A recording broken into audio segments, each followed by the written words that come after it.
I am sure आप में से बहुतों ने पैसिफिक रिम मूवी तो देखी होगी। क्या जबरदस्त मूवी थी। और उसके अंदर एक कैरेक्टर था हैनिबल चाओ का, और क्या कैरेक्टर था, क्या स्टाइल था, क्या जूते थे। उसका चश्मा बहुत खास लगा था मुझे। अब उसी तरीके का चश्मा पैनासोनिक ने इंट्रोड्यूस किया है CES में, जो कि एक प्रोटोटाइप है, VR ग्लास है बेसिकली एक। उसके अंदर लगाई है उन्होंने स्मॉल माइक्रो OLED जो कि सपोर्ट करती है HDR को, जहां पर ये स्टाइलिश तो लगता ही है और इसी के साथ साथ इसमें आपको ईयरफोन भी मिल जाता है। और ये फिलहाल के लिए तो एक प्रोटोटाइप ही है, लेकिन आने वाले साल में ये आएगा आपके PC के लिए, जिसके अंदर हुआ अगर RTX 2080 तो उसके लिए सपोर्टेड रहेगा। और किया है कुछ नया पैनासोनिक ने, ये कह सकते हैं। फिलहाल के लिए दोस्तों बने रहो, और भी कई अपडेट्स हैं आपके लिए। मेरा नाम है भारत शर्मा, आप देख रहे हो देखो इसको। आशा करता हूँ आज का दिन आपको बहुत अच्छा बीत रहा होगा।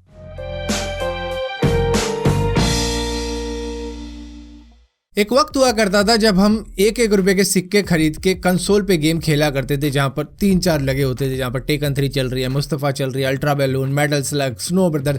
तो वहां पर 1-2 रुपए के सिक्के लेके डाल के खेला करते थे। वहां पे बहुत सारे लोग आते थे खेलने के लिए, जहां पर चैलेंज भी मिल जाते थे।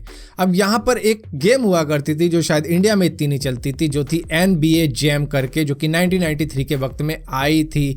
अब इसको ले आए CES के अंदर। हालांकि CES के अंदर ये कहा जाता है कि कुछ नया लेके आओ, कुछ इनोवेटिव करो। तो इन्होंने क्या किया, एक बहुत बड़ा कैबिनेट बना दिया जो कि करीबन 16 फुट तक का है। ये सब कुछ ओवर साइज है इसमें, चाहे इसका वो हैंडल हो, चाहे इसके वो बटन हो। इसी को इनोवेटिव कह के आर्केड 1UP ले आई और कहा कि ये 4 प्लेयर एक साथ खेल सकते हैं। और इसी के साथ साथ ये कॉस्ट करेगा $400 यानी कि 28,000 रुपए।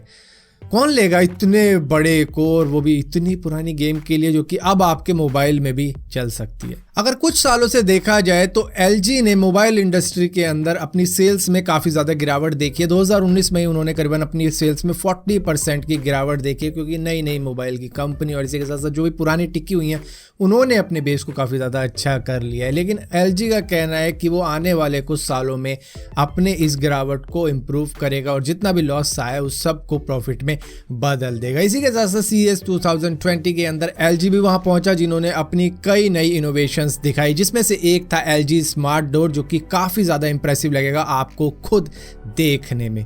अगर आप इसे बाहर से देखते हो, इसमें एक सेक्शन बना हुआ है पैकेजेस के लिए। मान लो आपने ऑर्डर किया Amazon से या फिर फ्लिपकार्ट से, आपका अकाउंट कनेक्टेड रहेगा इस गेट से, क्योंकि स्मार्ट डोर है और कनेक्टेड रहेगा, तो इसको मालूम होगा कि आपके कौन कौन से ऑर्डर आने हैं। और आप घर पे नहीं हो, आपको जाना है बाहर ऑफिस में, तो कौन लेगा आपके वो पार्सल्स, तो उसको लेने के लिए डोर बनाया गया है। तो बेसिकली यहाँ पर जब डिलीवरी बॉय आएगा तो वो एक बॉक्स के बटन पे क्लिक करेगा, जहाँ पर उसको ऑप्शन मिल जाएगा कि कौन सा पैकेज वो लेके आया है। वो ग्रोसरी का कोई आइटम लाया या फिर नॉर्मल पैकेज लाया है, तो वो उसको ऑप्शन मिल जाएंगे, जिसके बाद में वो उसमें से डिसाइड करके QR कोड को स्कैन करेगा, जो कि बताएगा कि हाँ इसके पास में कोई पैकेज है आपका। क्योंकि इस गेट को पहले से ही पता होगा, जैसे कि आपका Amazon, Flipkart as a account connected रहेंगे इससे, तो इसको पहले से ही पता रहेगा कि कौन कौन से ऑर्डर आपके आने हैं और कौन कौन से आ चुके हैं। सो यहाँ पे उस हिसाब से ये उस सेक्शन को खोल देगा। मान लो कोई ग्रोसरी का आइटम है, तो ये फ्रीजर एक सेक्शन है इसमें, जो कि ठंडा रहता है फ्रिज के लिए, ताकि आपका आइटम फ्रेश रहे, तो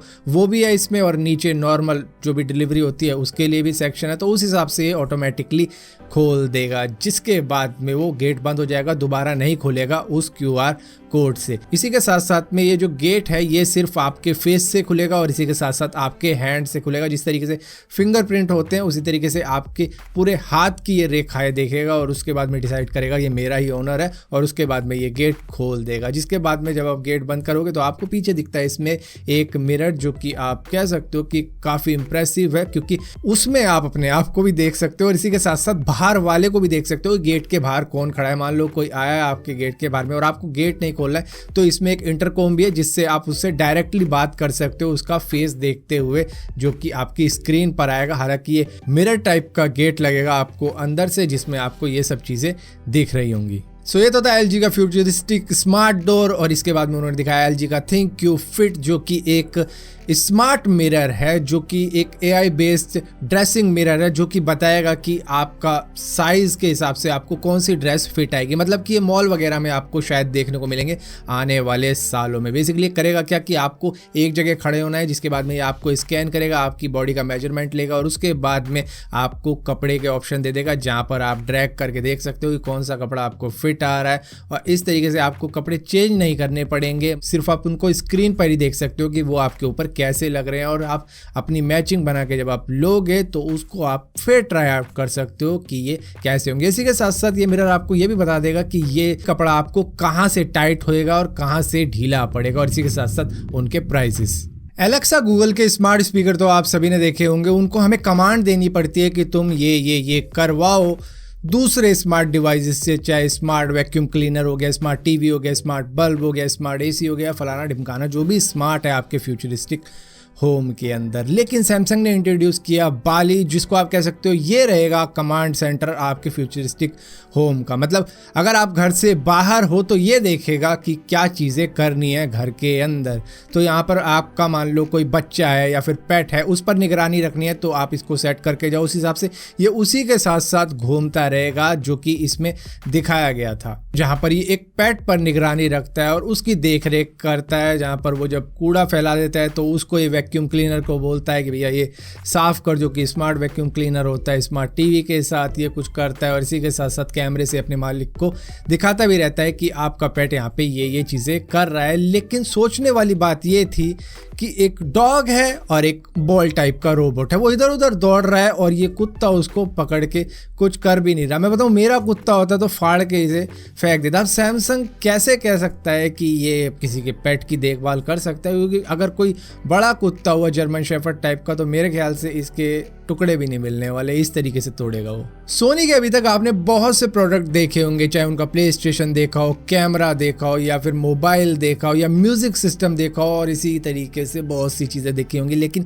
CES 2020 के अंदर उन्होंने सभी को शॉक कर दिया अपनी इलेक्ट्रिक व्हीकल से, कि देखो ये होती है इलेक्ट्रिक व्हीकल। मतलब आप कह सकते हो उन्होंने जिस भी चीज़ में हाथ मारा था उन सभी का निचोड़ उन्होंने इस कार में डाल दिया। चाहे इनका म्यूजिक सिस्टम ले लो, मतलब सोनी का म्यूजिक सिस्टम जाना जाता है उसके साउंड क्वालिटी के लिए, तो उन्होंने इसमें डाल दिया 360 इमर्सिव साउंड सिस्टम, जो कि ये डिसाइड करता है कि कितने बंदे इसके अंदर बैठे हैं और कहाँ पे उनकी सीटिंग पोजीशन है, उस हिसाब से उनको साउंड कुछ ऐसा देता है जैसे कि सराउंडिंग साउंड होता है। इसी तरीके से इन्होंने इसमें डाल दिया स्क्रीन। मतलब इसका डैशबोर्ड देखोगे ना, आपको स्क्रीन देखने को मिलेगी सारे में, और देखने को मिलेगा कि किस तरीके से उसको कंट्रोल कर सकता है ड्राइवर या फिर आगे बैठा हुआ बंदा। और यहाँ पर आपको सब कुछ डिस्प्ले में मिलेगा देखने को, कौन सा म्यूजिक चल रहा है, कौन सी मूवी चल रही है। मतलब कि पूरा पैनोरामिक व्यू दे दिया है आगे के डैशबोर्ड में, जहाँ पर आप एक लंबी चौड़ी स्क्रीन देख सकते हो। और इसी के साथ साथ सोनी को आप जानते हो उनके कैमरा सेंसर के लिए, और वो भी उन्होंने घुसेड़ दिए इस कार के अंदर, जगह जगह पर कैमरे भी लगा रखे हैं। और इसी के साथ साथ कई सारे अपने सेंसर उन्होंने ऐड कर दिया। तो बेसिकली उनका जीवन भर का एक्सपीरियंस उन्होंने इस कार में झोंक दिया है। और क्या आपको लगता है कि सोनी क्या आगे इलेक्ट्रिक व्हीकल कार बनाने वाला है, इसलिए वो ये लाया? मे बी ये हो सकता है कि वो दूसरी इलेक्ट्रिक व्हीकल कंपनीज को बता रहे हैं कि हम आपकी कार में ये भी करके दिखा सकते हैं, तो अगर आप हमारे साथ कोलैबोरेट करोगे तो इस तरीके का कुछ आपको हम करके दे सकते हैं। इसी के साथ साथ वहाँ पर मर्सिडीज बेंज पहुंचा अपने विजन अवतार को लेके। अब इसका नाम अवतार क्यों पड़ा? क्योंकि इन्होंने कोलैबोरेट किया था जेम्स कैमरॉन के साथ में, जो कि अवतार मूवी के क्रिएटर थे। अब ये फिलहाल एक कॉन्सेप्ट कार है, इसको शायद आप रियलिटी में ना देख पाओ, लेकिन ऐसी कारें बनाई जाती हैं कुछ अवार्ड जीतने के लिए, तो ये उन्हीं में से एक थी। और मे बी ये फ्यूचर में देखने को मिले जब हमारे हाथ में डंडा हो। फिलहाल के लिए दोस्तों इस टैग की वीडियो में इतना ही था। अगर वीडियो आपको पसंद आती है तो इस वीडियो को लाइक जरूर करना, शेयर जरूर करना। और CES 2020 के अंदर मेरे हिसाब से यही कुछ चीज़ें थी जो कि दिखाने लायक थी किसी को, बाकी तो सारी ऐसी लग रही थी रिपीटेड है। और अगर कोई नई चीज़ मिलती है तो मैं आपको ज़रूर दिखाऊंगा अगली वीडियो में। तो फिलहाल के लिए अगर इसी टाइप की और भी वीडियो देखना चाहते हो तो इस चैनल को सब्सक्राइब जरूर करना, और सब्सक्राइब किया है तो बेल का आइकॉन जरूर दबाना, वरना आपको मालूम नहीं चलेगा मैंने कोई वीडियो डाली भी है।